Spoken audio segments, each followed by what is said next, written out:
कैसे हैं सभी दगड़िए? बढ़िया होंगे। दगड़ियों, सावन का महीना चल रहा है और इस महीने में बहुत सारे तीज त्योहार होते हैं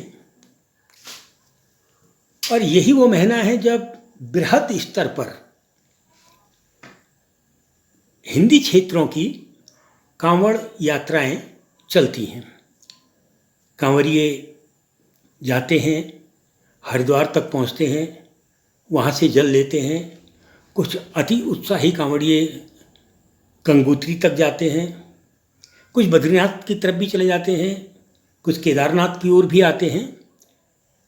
फिलहाल कांवड़िए यात्राएं करते हैं, जल पवित्र नदियों से जल लेते हैं, अपने अपने गंतव्यों में आते हैं और जल से अपने अपने क्षेत्रों में जो उनके मंदिर हैं उन मंदिरों में देवताओं का जलाभिषेक करते हैं, उत्सव मनाते हैं। कांवड़ उत्सव बहुत प्राचीन उत्सव है।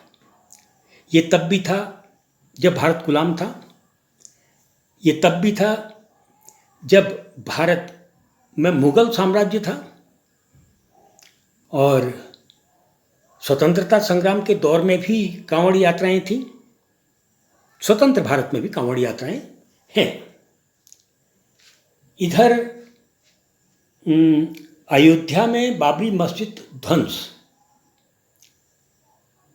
के बाद कांवड़ यात्राओं पर जो गिद्ध नजर पड़ी वो धर्म के नाम पर राजनीति में प्रवेश करने की जो जद्दोजहद राजनीतिक दल विशेष, आरएसएस, विश्व हिंदू परिषद आदि आदि की थी, उनकी नज़र तमाम हिंदू अनुष्ठानों प्रतिष्ठानों पर तो थी ही, तो कांवड़ पर क्यों नहीं पड़ती।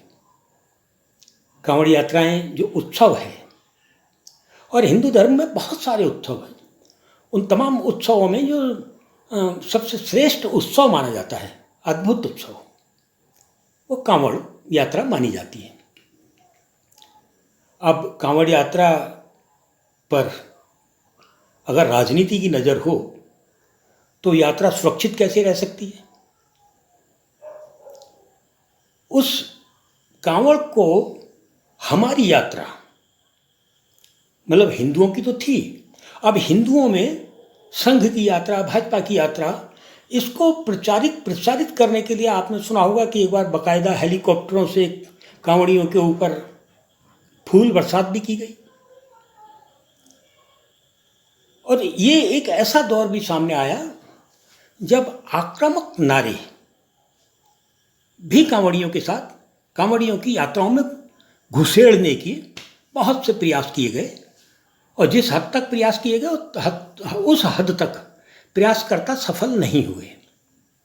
लेकिन फिर भी प्रयास करने वालों ने कोई कोर कसर नहीं छोड़ी।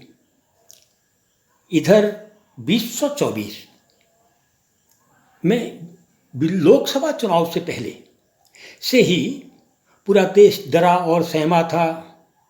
दंगे हो सकते हैं, पुलवामा हो सकता है, धार्मिक यात्राओं में कोई बड़ी गड़बड़ हो सकती है, ऐसी शंकाओं से हम सब घिरे हुए थे। खैर, तमाम कोशिशों के बाद भी बहुत बड़े दंगे नहीं हुए। मैं कोशिशों शब्द को बहुत जिम्मेदारी के साथ बोल रहा हूँ, क्योंकि भारतीय जनता पार्टी के एकमात्र स्टार प्रचारक के जो भाषण थे, उन भाषणों की पंक्तियाँ सीधे सीधे उज्ज्वलित करने के लिए बहुत थी। धर्म विशेष को, समाज को, समाजों को। खैर, चुनाव के बाद जो परिणाम सामने आए उसमें भारतीय जनता पार्टी जो 400 पार संविधान बदलेंगे एक अहंकार के साथ सामने खड़ी थी, इथला रही थी, इतरा रही थी, मतवाली थी, उसको बहुत बड़ा झटका लगा। इधर जब भारतीय जनता पार्टी को लगा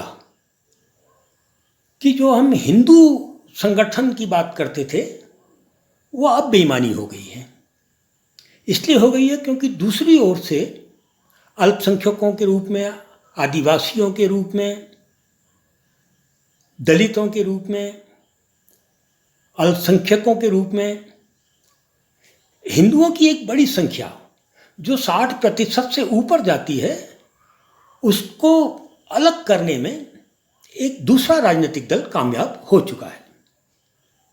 एक राजनीतिक दल अगर हिंदू नाम से राजनीति करना चाहता है, तब दूसरे राजनीतिक दल ने भी लगातार हारने के बाद हिंदुओं में ही अपने हिंदुओं को अलग करना शुरू कर दिया। क्योंकि जब हम हिंदू मैथोलॉजी की बात करते हैं तो उसमें जो सबसे गहरी जड़ें हैं, छोटी धोती, बड़ी धोती, ब्राह्मणों में बड़ा ब्राह्मण, छोटा ब्राह्मण, ठाकुरों में छोटा ठाकुर, बड़ा ठाकुर, बीच का ठाकुर, दलितों में भी बड़ा दलित, छोटा दलित, बीच का दलित, ओड़, लोहार, धोली।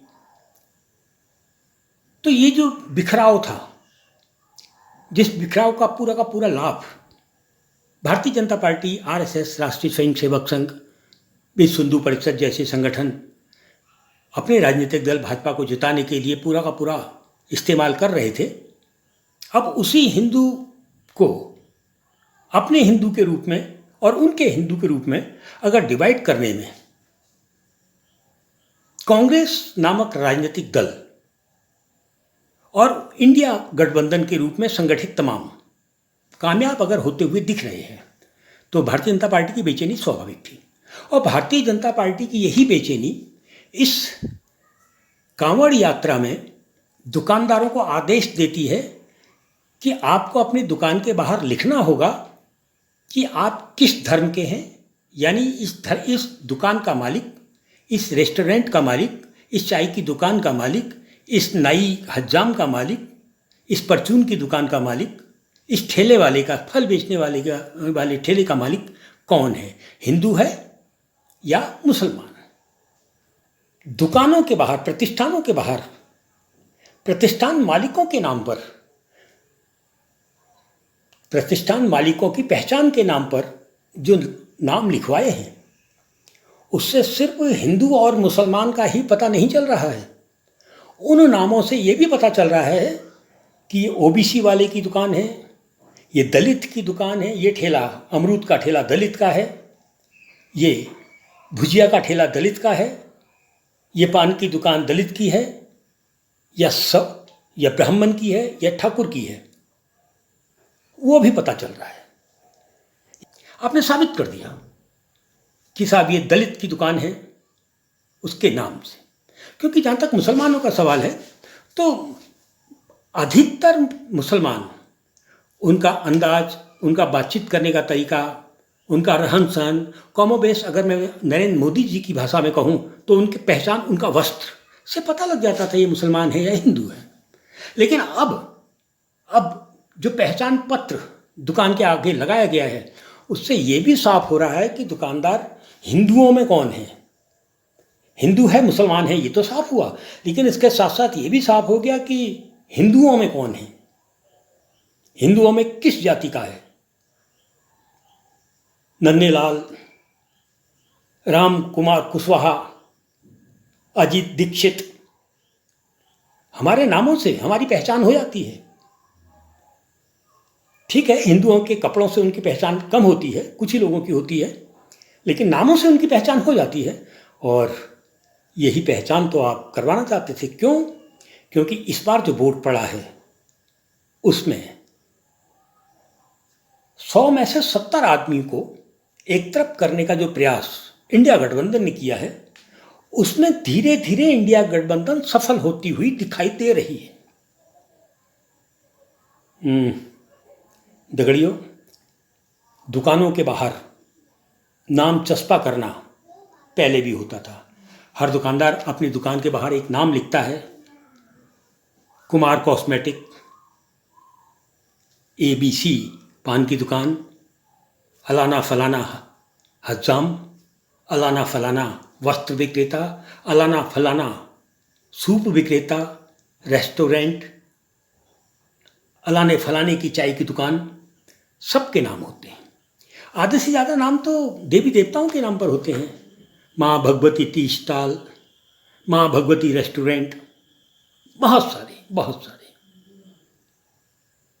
ऐसी स्थिति में इस देश को टुकड़ा टुकड़ा करके तोड़ देने की कोशिश में लगी भारतीय जनता पार्टी। किसी भी हद तक जाने को तैयार है।